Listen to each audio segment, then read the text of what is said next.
লীলা, লীলা শোনো। দাঁড়াও না, এই দেখো না কি সুন্দর একটা পাখি উড়ে যাচ্ছে। কি সুন্দর জানো, আমার মনে হচ্ছে আমি এই পাখিটার সাথে যেন উড়ে যাই। কি বলছো কি লীলা তুমি এসব? তুমি মানুষ, তুমি কিভাবে পাখি ধরতে পারবে?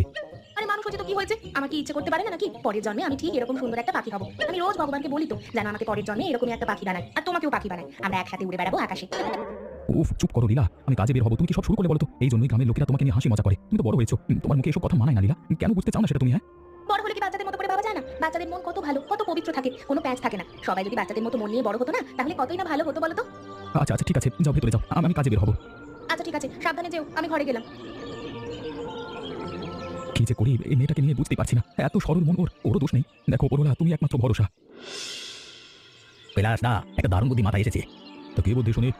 গ্রামে যে বুড়ি আছে না, তার অনেক সম্পত্তি। সেই সম্পত্তি একবার আমাদের নামে করতে পারলেই ব্যাস, সারা জীবন বসে বসে খেতে পারবো আমরা। হ্যাঁ, সেটা একদম ঠিক বলেছো। বুড়ির অনেক সম্পত্তি, আমারও অনেক দিনের লোভ, কিন্তু বুড়ি খুব চালাক। এক টুকরো মাটিও কারো নামে করতে চায় না, আর আমাদের তো দূর।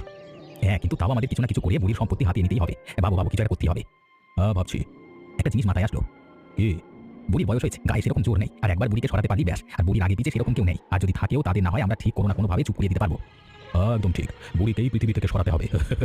সব সম্পত্তি আমাদের হবে, আমাদের। কেউ আর বড় লোক আমার থেকে আটকাতে পারবে না। ও মা, কি গো, রাখি বললো তোমার শরীর ঠিক নেই, তাই দেখতে এলাম। ও মাধব, তুই এসেছিস, ভালোই করেছিস। শরীর ঠিকই আছে রে, কিন্তু ওই আসলে বয়স হয়েছে না, তাই বেশি হাঁটা চলা করতে পারি না, একটু অসুবিধা হয়। আর কাল রাতে নদীর